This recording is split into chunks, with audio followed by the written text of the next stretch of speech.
Hello everyone, I am Anuj. I am preparing for banking exam. Let's do together. तो अभी मैं IPS clerk का 2024 का मैं अभी प्री का एग्ज़ाम दे के आया हूँ। ये एग्ज़ाम एनालिसिस है, ठीक है। और डेट है आज, डेट है 24/8/24, ठीक। और टाइम था मेरा 3:30 वाला स्लॉट जो था। जो भी थर्ड से फोर्थ से जो भी मानना चाहो वो मान सकते हो। सबसे पहले रीजनिंग पे आता है। रीजनिंग, इंग्लिश, मैथ, ये सीक्वेंस था, ठीक। रीजनिंग में आते हैं। रीजनिंग में हाइट वाला क्वेश्चन सबसे पहले मेरे में आया था। और पहले तो मेरे पास सिलॉक्स खुले थे, तो सिलॉक्स के कुछ ये रहे क्वेश्चन। मैंने जितना मुझे याद है मैंने उतना लिख दिया है, जहाँ तक यही होंगे। हाइट का था। हाइट का आप देख सकते हो, पजल आई थी हाइट के लिए, तो ये रही पजल। फिर फ्लोर वाली पजल आई थी। ये दो पॉसिबिलिटी में ये भी बन गई थी, मतलब ज़्यादा कोई टफ नहीं था। रीजनिंग काफ़ी, मैं कहता हूँ ईजी लेवल ही आई थी मेरे हिसाब से, तो ईजी थी। बाकी डिपेंड करता है लोगों के। मैं अपना पॉइंट ऑफ व्यू बताऊँगा, ठीक है। क्योंकि ये दो पॉसिबिलिटी में बन गई तो मेरे लिए तो ईजी थी। की पॉइंट इसमें यही था कि क्यू, हाँ, क्यू को दो छोड़ के एम और दो छोड़ के एल ऐसे करके कुछ था, कि एक मतलब एक की पॉइंट था जिससे पजल पूरी बन रही थी, ठीक।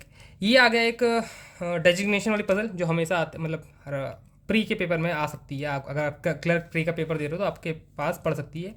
डेजिग्नेशन दे रखी होती है, आपको सीक्वेंस में लगाना होता है। जो सीक्वेंस बोला गया होगा उसी सीक्वेंस में लगाना है, अपने आप से नहीं लगाना है। जैसे क्लर्क हो गया तो क्लर्क को नीचे नहीं रखना है। कई बार ऐसा हुआ नहीं है, लेकिन कभी ऊपर दे दिया, तो इसलिए हमेशा डायरेक्शन पढ़ के लगाना। तो डायरेक्शन पढ़ के ये रहा मेरा कुछ क्लर्क के लिए, मतलब उसके लिए डायग्राम ये बना था।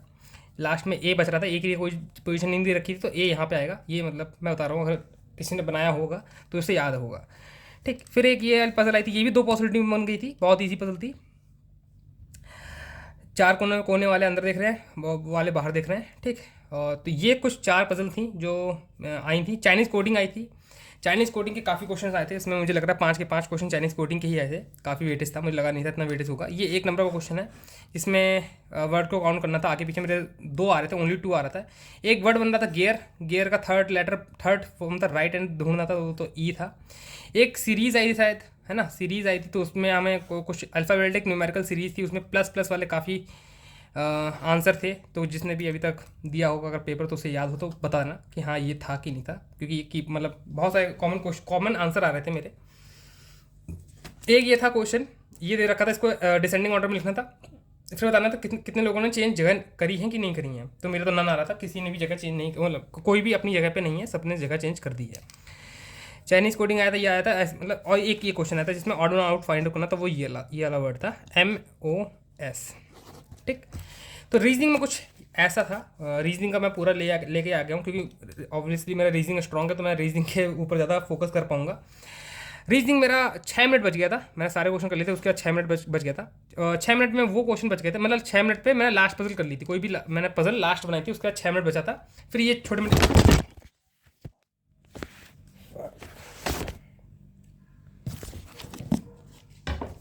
मेरा ताम झाम गिर चुका है।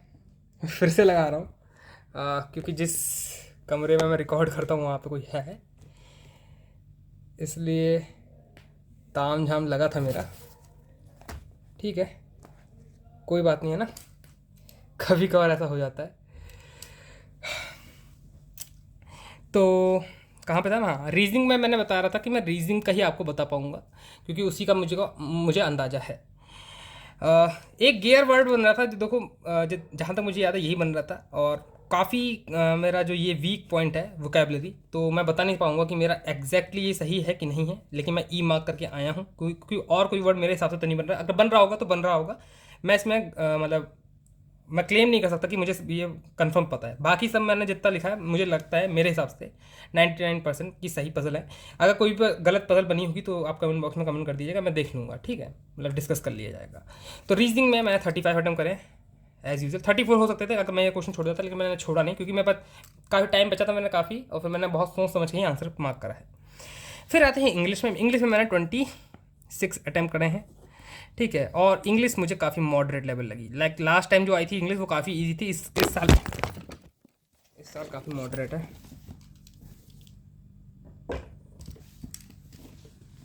आज लगता है मैं रिकॉर्ड नहीं कर पाऊंगा।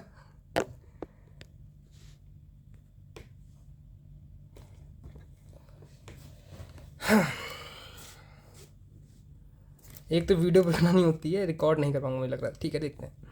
तो ये मॉडरेट लेवल आई थी। ये तो इंग्लिश तो मुझे रीजनिंग मुझे इजी लेवल लगी थी, इंग्लिश मुझे मॉडरेट लेवल लगी। 26 मैंने करे हैं। अब क्या क्या आया था मैं बता देता हूँ। फिलअप्स आए थे काफ़ी, रीअरेंजमेंट आए थे, लेकिन रीअरेंजमेंट पूरा एक सेंटेंस नहीं आया था, और जो एक सेंटेंस में ही 5 ऑप्शन ऐसे दे रखे तो उनको बनाना होता। काफ़ी ईजी रीअरेंजमेंट थे, मतलब अच्छी तरह बन रहे थे।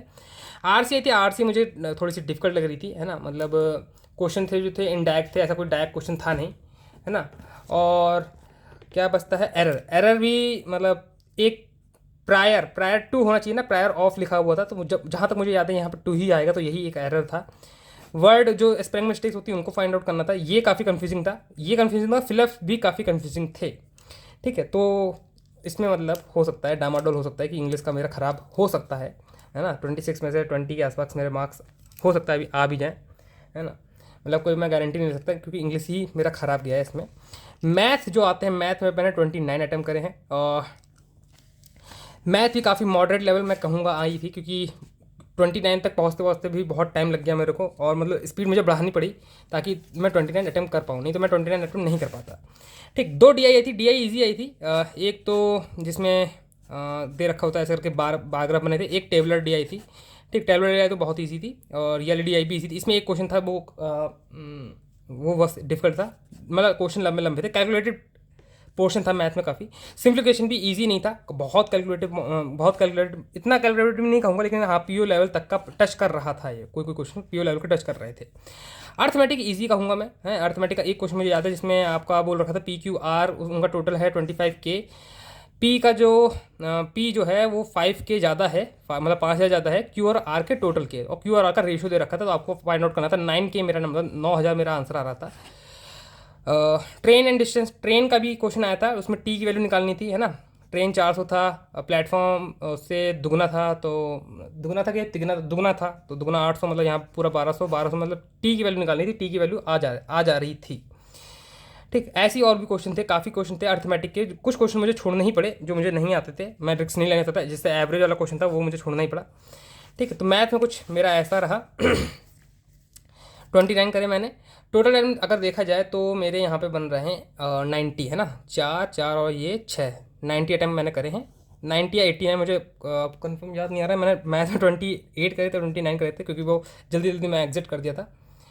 हाँ, लेकिन मैं इंग्लिश और मुझे मैथ वो रीजनिंग का ध्यान है, तो मेरे 89 के आसपास, 80 या 90 के आसपास मेरे अटैम्प्ट है। अब देखते हैं कितने मार्क्स आते हैं। रीजनिंग में तो पूरा श्योर हूँ, मैथ में भी जितना मैं करके आऊँ उतना पूरा श्योर हूँ मैं। 4 1 64 अटैम्प्ट हैं मेरे, अगर देखा जाए तो इंग्लिश और मैथ मिलाकर। बाकी कट ऑफ देखते हैं कितनी जाती है। पिछले साल भी इसकी 80 कट ऑफ गई थी OBC से, यूपी की। इस बार देखते हैं कितनी जाती है। 80 के आसपास ही गई थी अराउंड, है ना। 80 या 78 के आसपास गई थी, मुझे याद नहीं आ रहा है। तो ये रहा आज का एग्जाम एनालिसिस। रीजनिंग के लिए मेन ये था, वीडियो था, और बाकी तो मैंने बता दिया जो जो आया था। और कोई और आपको अगर डाउट हो तो, या फिर कुछ हो, अगर आपके पास से एक्स्ट्रा इनपुट्स हो, तो आप कमेंट बॉक्स में कमेंट कर दीजिएगा।